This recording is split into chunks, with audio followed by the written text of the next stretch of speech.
Alors en fait, le dernier film Traduire, je me souviens que je disais qu'on était à l'intérieur du rêve de Nourit dans ce film, et à chaque fois on y est. Et le rêve de Nourit dans Traduire, c'était au fond de revenir en pensée, en tout cas, à un moment qui était représenté au tout début du film, où les juifs et les non-juifs pouvaient célébrer le miracle de la traduction du texte de loi, le miracle de la Septante sur l'île de Pharos, par quoi commençait le film.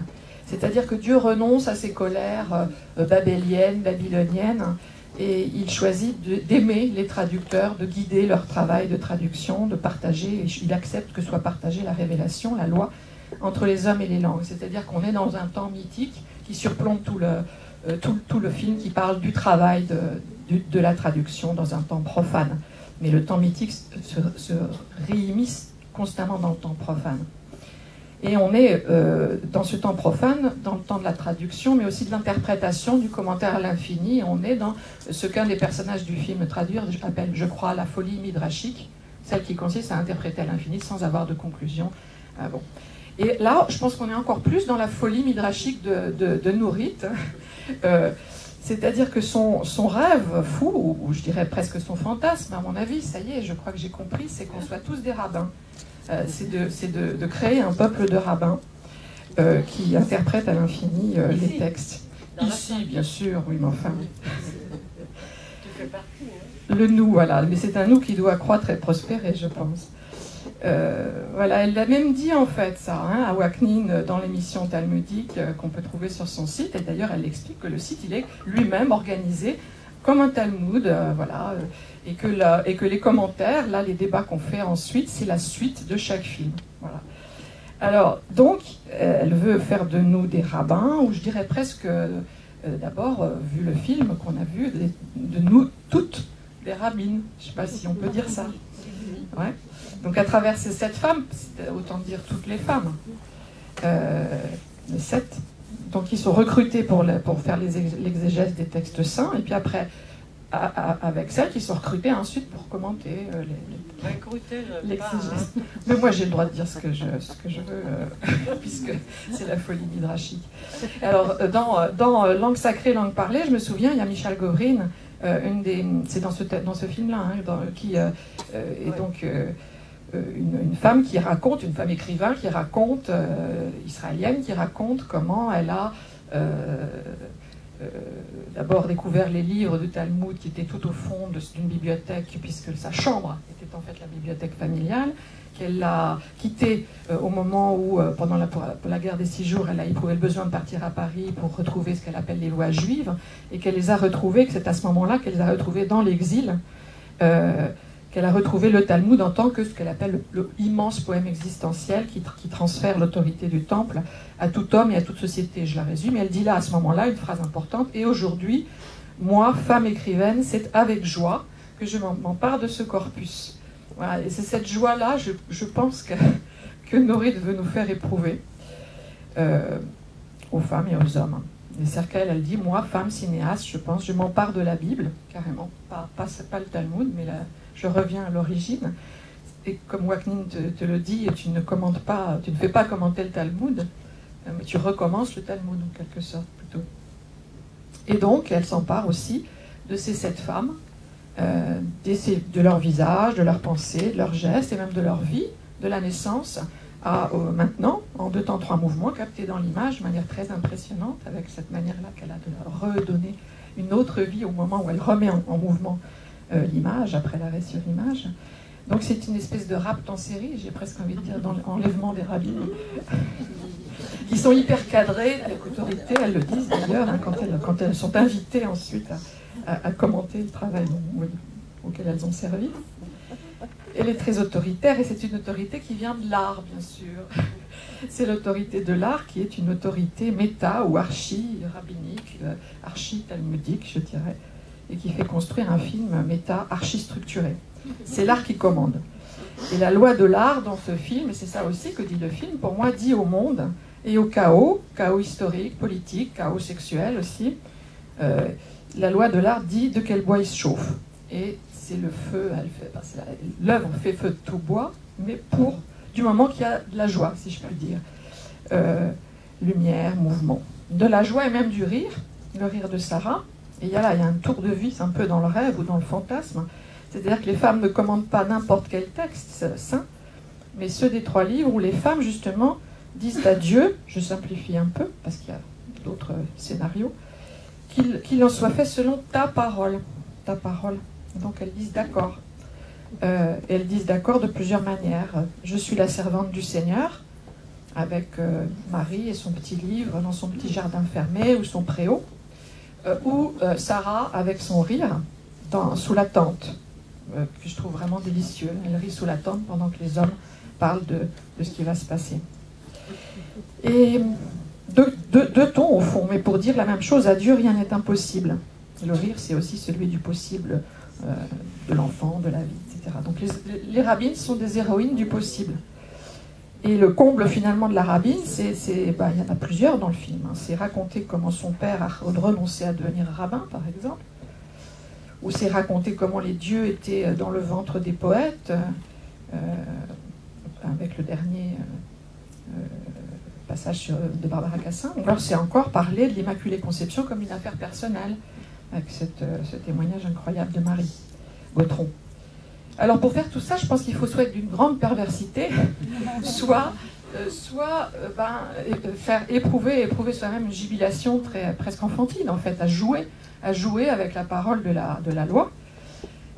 Déjà, le choix de l'Annonciation, au fond, c'est une manière, en tout cas pour les chrétiens, de choisir la parole du salut, c'est-à-dire une promesse d'enfantement qui vient relayer le discours de la loi mosaïque, mais sans l'invalider. Mais évidemment, tout ça va plus loin ici, c'est-à-dire qu'il s'agit de se saisir des données théologiques et de redistribuer les cartes, on va dire, à partir du destin humain des 7 femmes. Et de parler de ça aussi, en les faisant entrer, elles, à la fois dans le temps du mythe, et dans une espèce de grande aire de jeu philologique, je dirais, où elles jouent avec les mots, im, em, emuna, elles chantent aussi, bien sûr, en jouant, et elles font circuler les personnages au fil des interprétations des textes, et en franchissant allègrement, mais savamment aussi, bien sûr, les murs des 3 monothéismes, mais même du paganisme. C'est-à-dire que ce gynécée, donc, c'est une espèce d'aire de jeu où chaque femme devient actrice, joue son propre rôle, sa fiction, ça devient une fiction, comme c'est dit à plusieurs reprises, sa narration, son fantasme aussi, sous le contrôle de la grande régie archi-rabbinique qui n'est pas une exégète en chef, mais qui est quand même le verbe et le regard qui structure l'artiste, qui s'enchante et qui s'amuse. Alors, pourquoi c'est si important de s'amuser au fond? Voilà la question que je me suis posée. Pourquoi c'est si important de jouer avec ça?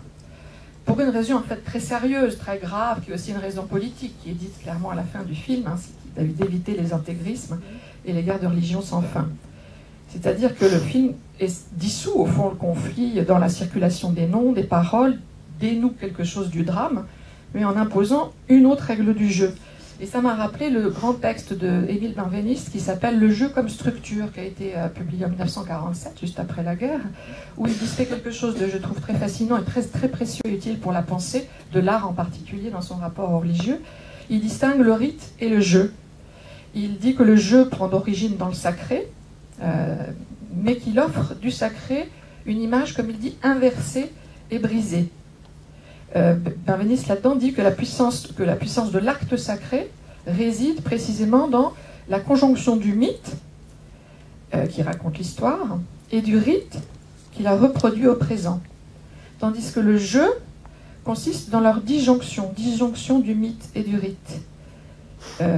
Dans le jeu, seul le rite survit, on ne conserve que la forme du drame sacré, ou inversement, dans le jeu de mots, on ne conserve que le mythe, sans le rite.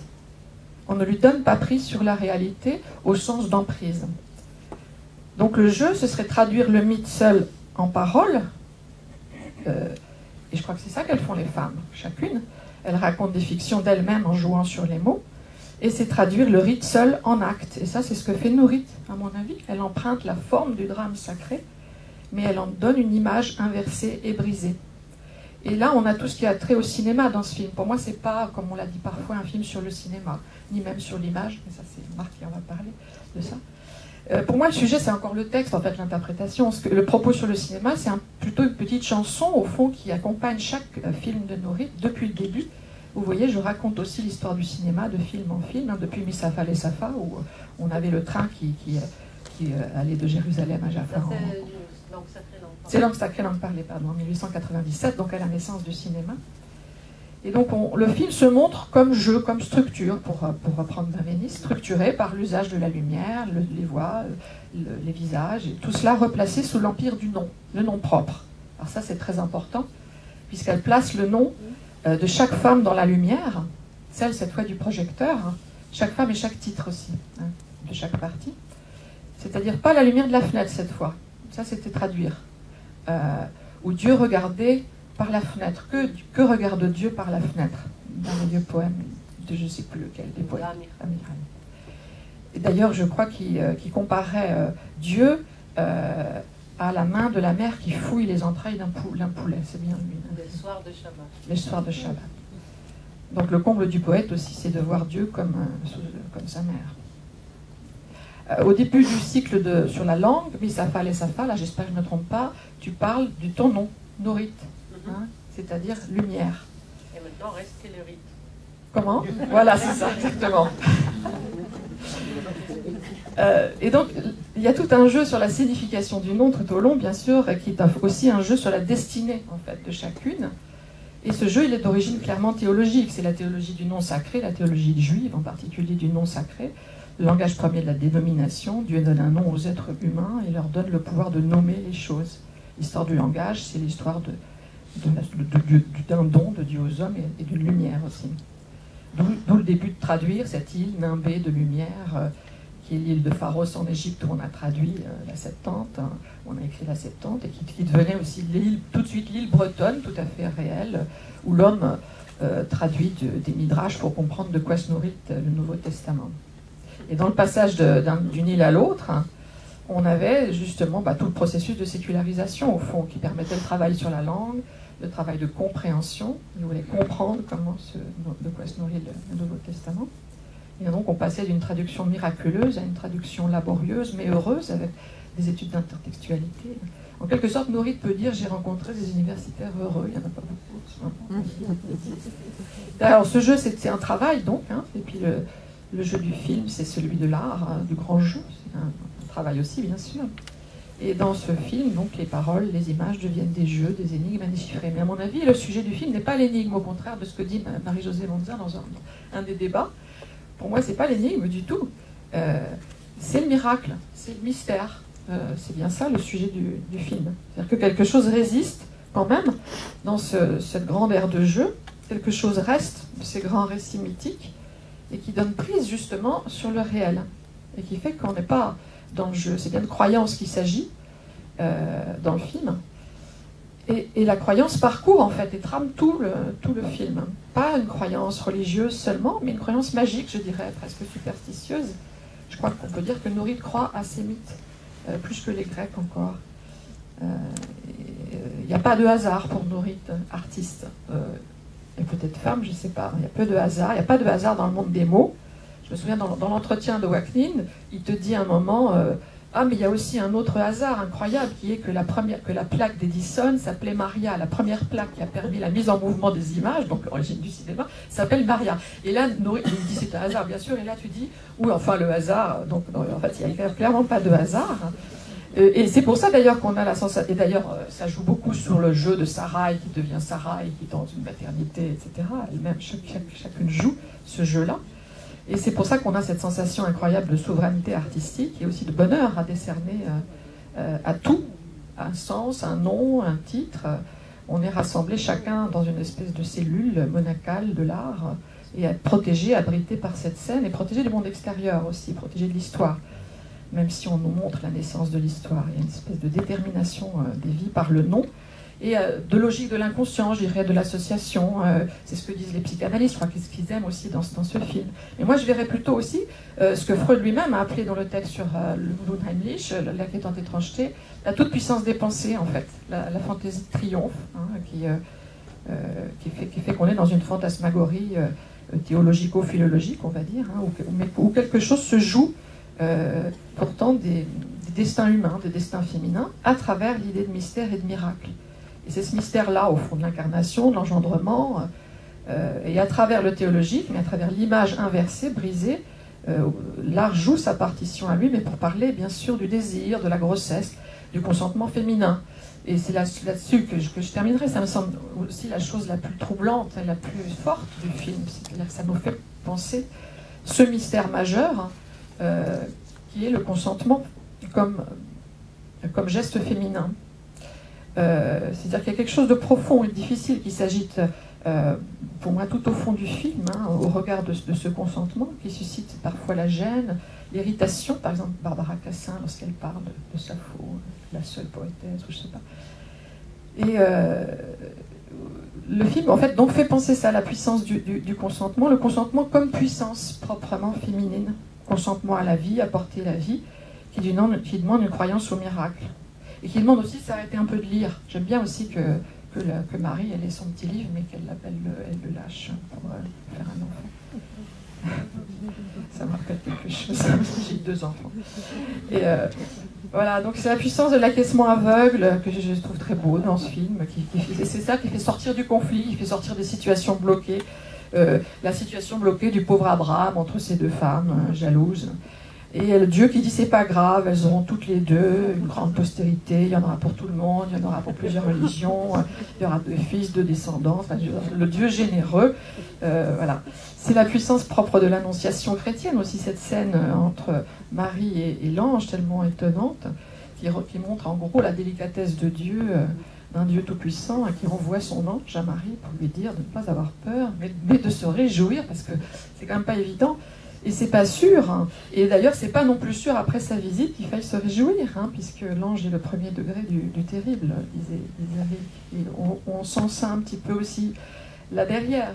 Je crois que c'est Monique Schneider dans un débat qui disait mais il n'y a pas le moment de l'effroi dans le film, il est passé en effet sous silence le moment de l'effroi. Et c'est aussi ça qui fait que le film donne cette impression de bonheur.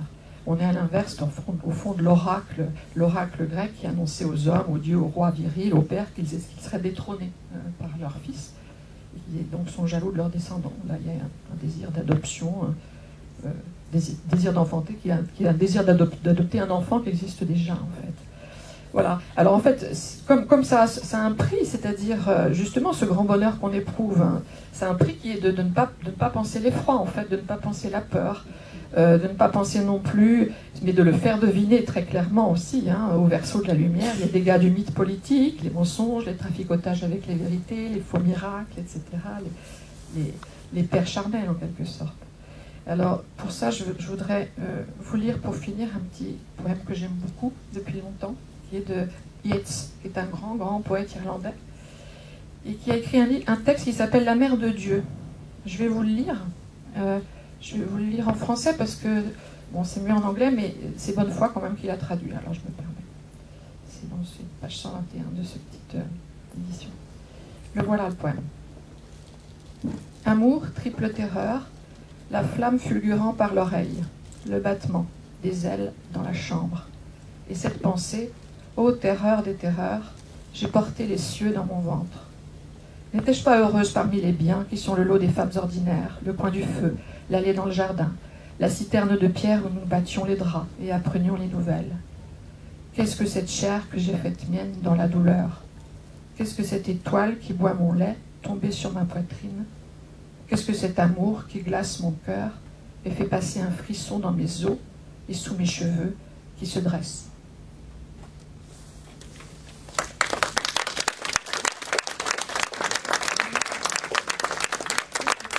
Bon, Catherine, je trouve trop beau ce que tu as fait. Comme disent les jeunes maintenant, c'est trop.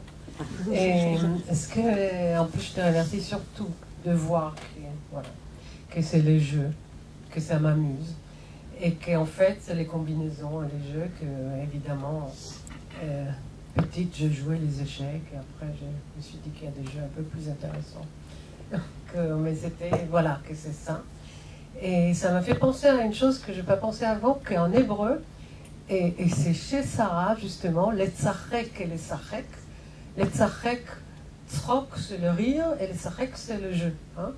Et Dieu dit Lama tzachaka Sarah, pourquoi rit Sarah? Mais à un autre moment, quand Sarah, je crois, je n'ai pas la Bible sur moi, quand elle voit Ishmaël et Yitzhak jouaient.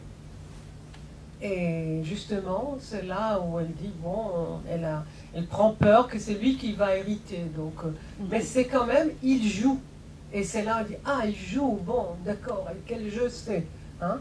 Donc le lesachek et le tzachek, bon, rire et jouer, sont absolument interchangeables, hein? Et derrière, il y a le midrash qui se dit que le tzachek, c'est aussi jouir, hein? Donc, je, jouir, rire, on y est. Merci.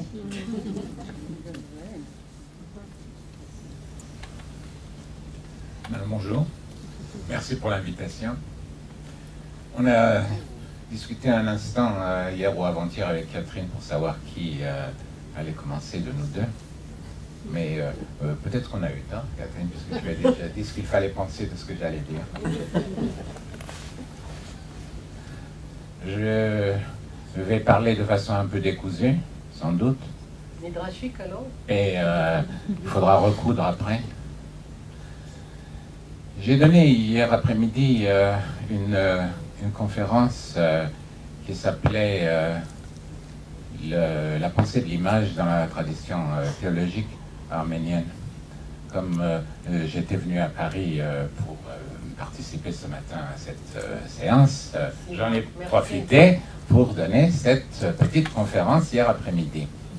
Et à laquelle le Norit était présente. Et c'est formidable. je vais donc en exergue à ce que je vais raconter là tout de suite devant vous, citer une phrase toute simple et en même temps absolument sidérante d'un auteur théologien arménien du début du 8e siècle, c'est aux alentours de 710-720, qui, dans un écrit contre des dissidents, au fond, qui ne voulaient absolument pas de l'image, de n'importe quelle image, écrit, c'est court, attention, l'image du Créateur est devenue l'image de la créature. En une phrase, donc, il dit ce qu'est l'incarnation pour le christianisme. Et il le dit en termes d'image. Et non pas, par exemple, en termes de nature, comme le pensaient les Grecs. Donc, je vais commencer par quelques préliminaires avant d'en venir à mon propos, qui donc est l'image. Premier, et ces préliminaires, c'est des choses tout à fait personnelles, et donc vous me pardonnerez tous pour ces choses tout à fait personnelles, mais qui me sont venues en écho, au fond, au moment où je réfléchissais à ce que j'allais dire ce matin, et c'était difficile, hein, après le film, après Catherine. En écho au film précédent, au fond, de Norit David. Il y a 30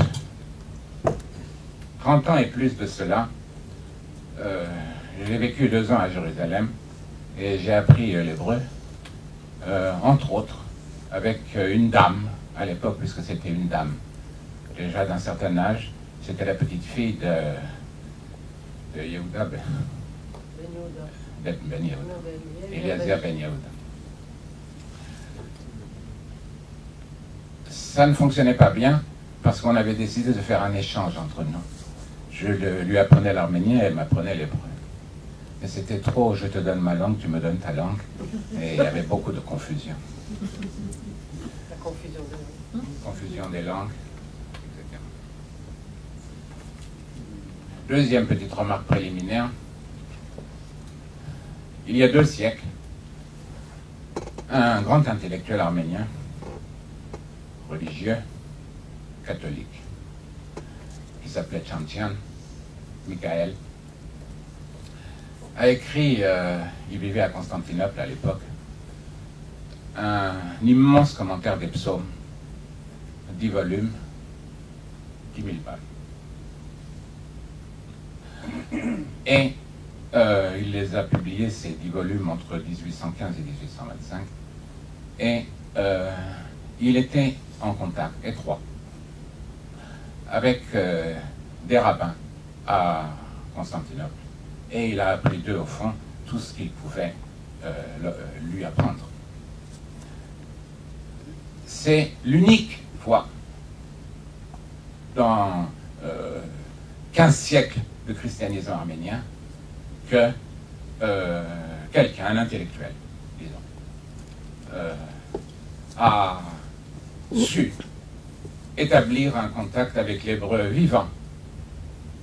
Et l'expression l'hébreu vivant, c'est une expression extraordinairement paradoxale, vous comprenez, parce que l'hébreu vivant a toujours été un hébreu survivant. Survivant. Ce n'est pas une langue parlée, n'est-ce pas? Ou pas une langue vernaculaire.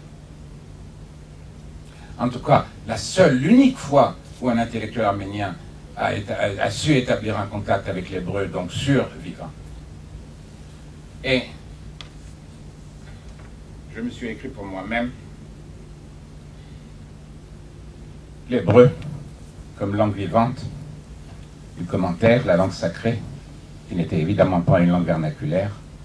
Et pendant tant de siècles, le christianisme a fait comme si l'institution de la nouvelle alliance, donc de la nouvelle loi, avait clos l'ancienne, baptisée ancienne pour l'occasion. Il n'a rien voulu savoir de la langue survivante du commentaire. C'était la condition de son existence. Je parle du christianisme. Et c'est en censurant la langue survivante, et avec elle la figure du survivant, qu'il est devenu, le christianisme, la religion de l'image. C'est pourquoi Nurit Aviv, après ce film sur la langue, a fait un film sur l'image. Car ce film, c'est malgré tout, c'est ma thèse au fond, si vous permettez, un film sur le christianisme, sur cette idée folle de l'incarnation, qui constitue le christianisme comme religion, et donc, c'est un film sur l'image. C'est ce que je veux expliquer. Et donc, vous voyez, j'ai pris des notes. Là, à partir de là, c'est difficile d'improviser. J'ai lu et j'ai écouté ces derniers jours sur différents sites internet tous les commentaires qui ont suivi les films précédents de Nurit Aviv. Ces films extraordinaires sur la langue. Ces films qui mettent en scène la tension qui habite l'hébreu entre le sacré et le vernaculaire. Entre elle-même, cette langue, et son dehors. Entre elle-même et elle-même. Et ils mettent cette tension en scène à travers des témoignages. Car ce sont des témoignages. Ils mettent en scène la loi. Car la langue fonctionne comme la loi. Elle s'impose quand on veut la quitter ou l'enfreindre. Il n'y a pas de loi. Elle est inscrite nulle part. Mais elle se fait sentir quand on veut la quitter ou l'enfreindre. Elle ne se montre qu'à travers l'infraction ou l'effraction. Nurit Aviv avait donc mis en scène jusqu'ici l'infraction ou l'effraction comme expérience propre. Comme expérience propre qui pourtant ne parle pas à la première personne, puisque Nurit parle très peu au fond dans ses films, n'est-ce pas? Elle fait parler, ou rarement donc, discrètement. Et tous les commentaires que j'ai lus ou écoutés au fond se posaient la même question. Pourquoi ces films sont-ils aussi extraordinaires? Ou aussi beaux, c'est la même chose. Et la même question se pose évidemment pour le dernier, pour Annonce. Qu'est-ce qui fait que cette expérience propre, énoncée et proposée à la troisième personne, ce sont des femmes qui parlent, ce sont d'autres femmes, pas Nurit elle-même, à travers ces personnages, donc traversés par l'infraction ou habités par l'incarnation, que sont les intellectuels qui parlent en tant que témoins d'eux-mêmes. Qu'est-ce qui fait qu'elle devient, ce film, cette œuvre, une œuvre, par le traitement de l'image? Qu'est-ce qui articule ensemble si puissamment la langue et l'image, la loi et l'image? Et au fond, c'est la question que Nurit Aviv devait se poser elle-même, puisque, je le répète maintenant, elle a fini par faire un film sur l'image, où elle fait parler des femmes qui nous disent toutes l'accouchement de l'image. Le film participe ainsi de ce dont il parle, de cet accouchement de l'image. Et ainsi, moi, je suis comme les autres commentateurs, j'en suis à me demander comment faire pour être à la hauteur de la beauté de ce film, de son expérience. Ça sera impossible dans le temps de cette causerie, et sans doute dans tous les temps, même si une infinité de temps de parole nous était donnée. C'est pourquoi je choisis un angle d'attaque, restreint, personnel. Cet angle d'attaque, vous l'avez compris déjà, c'est l'image. Mais vous l'avez compris aussi, je pense et je prétends que c'est le bon. C'est aussi pourquoi je vais me concentrer d'abord, ou uniquement, sur l'une seulement de ces 7 paroles de femme, celle de Marie-Josée Monzin, la philosophe de l'image. Au fond, c'est aussi la seule qui ne parle pas directement de l'annonce et de l'annonciation, en tant qu'inscription par la voix. Elle parle de l'incarnation, de ce que la théologie chrétienne a appelé l'économie, et de la façon dont la pensée de l'incarnation s'est inscrite dans une pensée de l'image,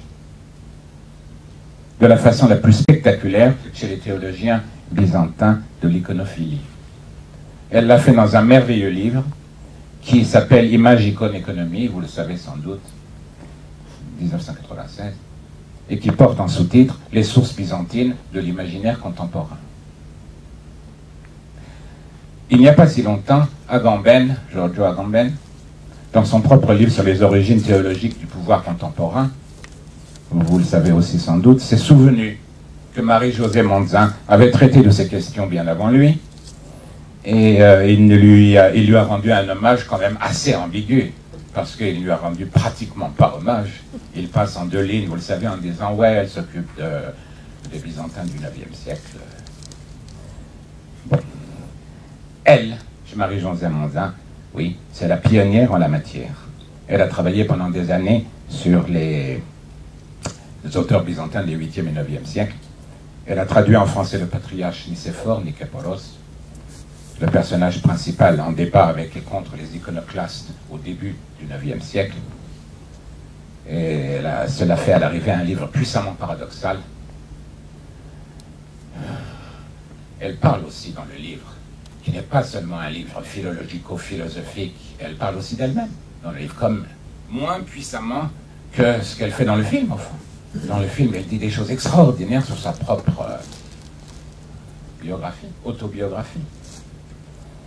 Son rapport avec l'image à travers son père, c'est absolument extraordinaire, ce truc. Alors, pourquoi est-ce paradoxal et pourquoi est-ce nouveau? C'est nouveau parce que le débat entre les iconoclastes et les iconophiles a été le plus souvent pris en compte seulement par les historiens de l'art et les byzantinistes, qui en ont donné des interprétations sociales et historiques. Or, Marie-Josée Monzin approche de cette question en philosophe. Elle s'est inventée byzantiniste pour les besoins de la cause, et elle réinvente de fond en comble, au fond, la question de l'image qui n'était pas bien vue par les philosophes, il faut bien le dire. Hegel, vous le savez, se moquait des Byzantins, en se trompant d'ailleurs de référence. Il se moquait d'eux parce que pendant 2 siècles, ils s'étaient entretués.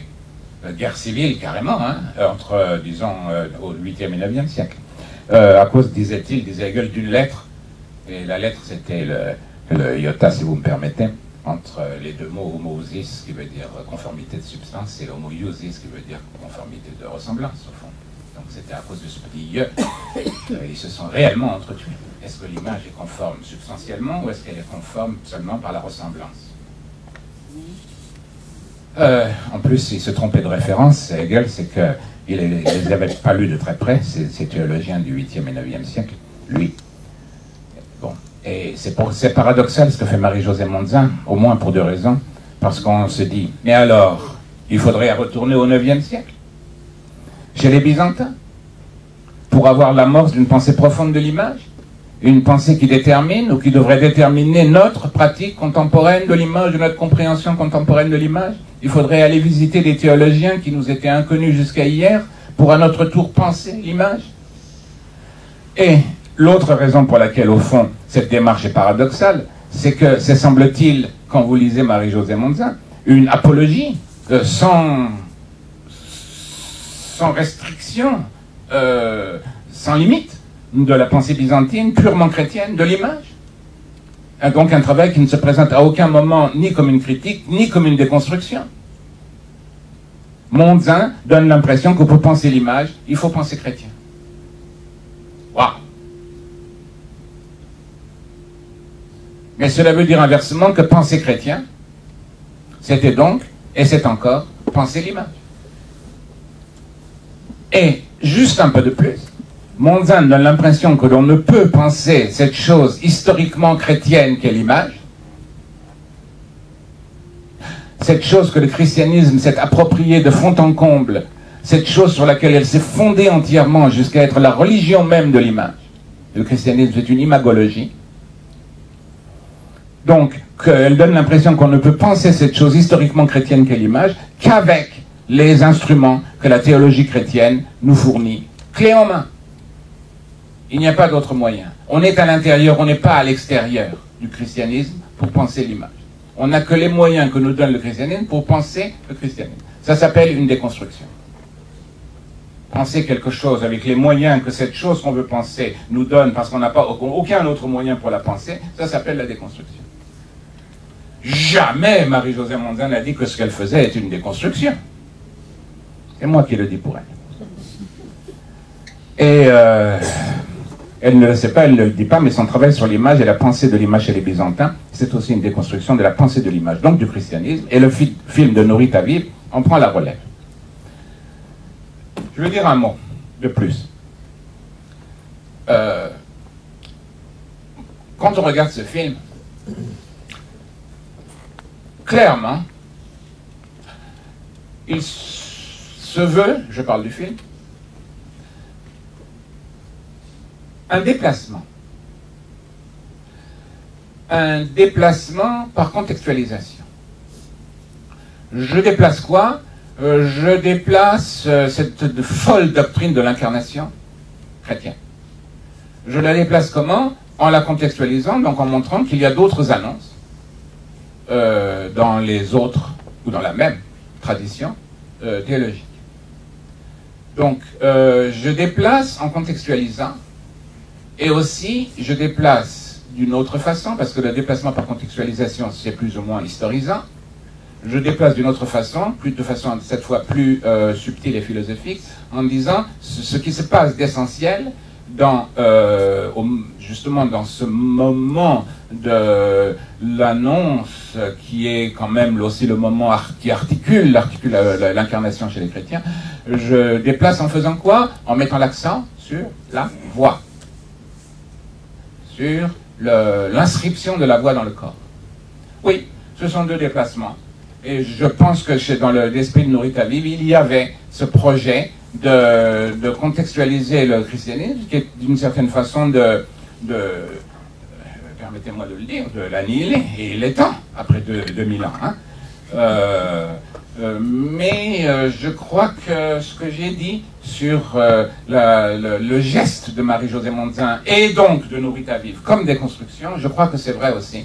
Et je crois que c'est plus vrai que ce que et sans doute Marie-Josée Mondzin et Nourit Aviv pensent. Je pense maintenant à Nourit Aviv, de son propre film. C'est plus qu'un déplacement, c'est une déconstruction, mais c'est plus grave la déconstruction parce que on a que les moyens que nous offre le christianisme pour le déconstruire.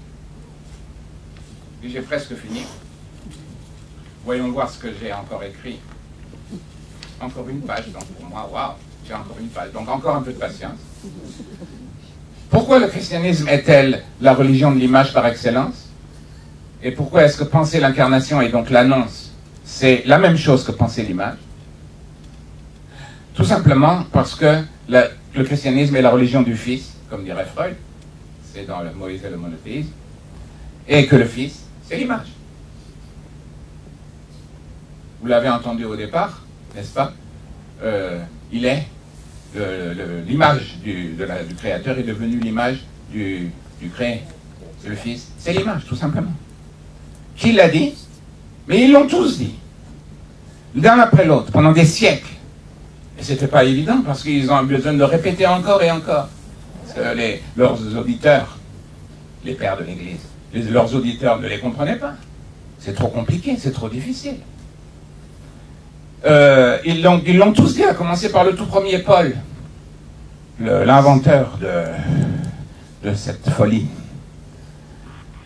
l'incarnation. L'investissement chrétien dans la question générale de l'image commence avec les épîtres de Paul. Par exemple, dans l'épître aux Romains, je cite rapidement, « Oui, ceux qu'il a connus d'avance, il les a aussi préordonnés pour être conformes à l'image de son Fils. » Ici, c'est l'idée de la conformité à une image. Et puis, dans ce passage extraordinaire de l'épître aux Colossiens, je cite rapidement, il est question du Fils. L'image d'Élohim, c'est dans la traduction hébraïsante de Chouraki.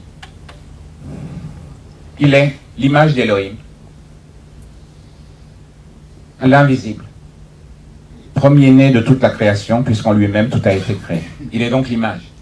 C'est la fin de citation. Il est donc l'image. Il est l'image par excellence. L'humanité du Fils, avant de s'offrir en image, est définie par l'image. Et vous voyez, l'invisible a quand même une image, malgré son invisibilité, ou plutôt à cause de son invisibilité. Il faut une image pour voir l'invisible, évidemment. Il faut du visible pour voir l'invisible. Et il n'y a qu'un mot pour dire les deux faces de cette chose que Paul a été le premier à penser, au fond. Que d'un côté, c'est l'image du Dieu invisible. Le Fils est l'image.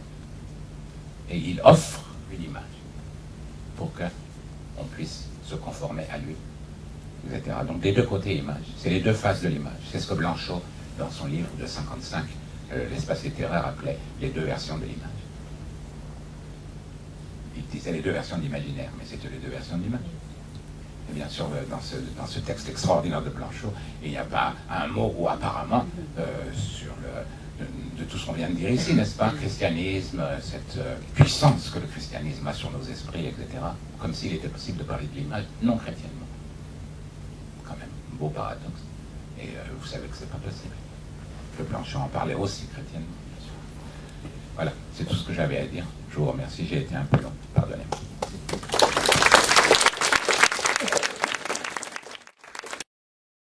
Je vais rapprocher deux moments forts de ce film qui m'a plongé dans un grand bonheur, et je remercie Nourit parce que je trouve que par les temps qui courent, c'est assez rare de vivre tant de moments de bonheur. Alors les deux moments que je vais rapprocher, c'est celui où Marie-Josée Mehanzin dit qu'elle a compris dans son travail que le problème n'est pas celui de l'image, mais celui du regard. Que selon que le regard est en rapport avec l'idole ou qu'il est en rapport avec l'icône. Et je voudrais rapprocher ce moment-là avec cette séquence dont personne n'a parlé jusqu'à maintenant, qui moi m'a beaucoup parlé, c'est celle avec la psychiatre, qui essaye de raconter ce qui se passe dans le rire d'une femme. Et ça m'a infiniment parlé. Alors, je trouve que c'est très intéressant parce que c'est une définition du miracle par l'Esprit Saint. C'est-à-dire qu'elle raconte comment une femme qui n'avait pas de rapport d'amour avec sa mère, qui fantasmait que sa mère ne l'avait jamais aimée, c'est-à-dire ne l'avait pas aimée, n'avait un rapport qu'avec sa grand-mère. Et elle suggère à cette femme que néanmoins, amour ou pas amour, sa mère l'a portée. C'est-à-dire qu'à ce moment-là, la psychiatre change le regard de cette femme sur sa propre condition. Et c'est ce changement de regard qui opère le fait qu'elle devienne, d'après la psychiatre, féconde. Et je pense que là, il s'est produit en elle ce que dit Marie-Josée Mehanzin, c'est-à-dire qu'au lieu de regarder la mère comme une idole négative et dévastatrice, elle la regarde comme une icône. Et j'ai trouvé vraiment ces deux moments très intéressants.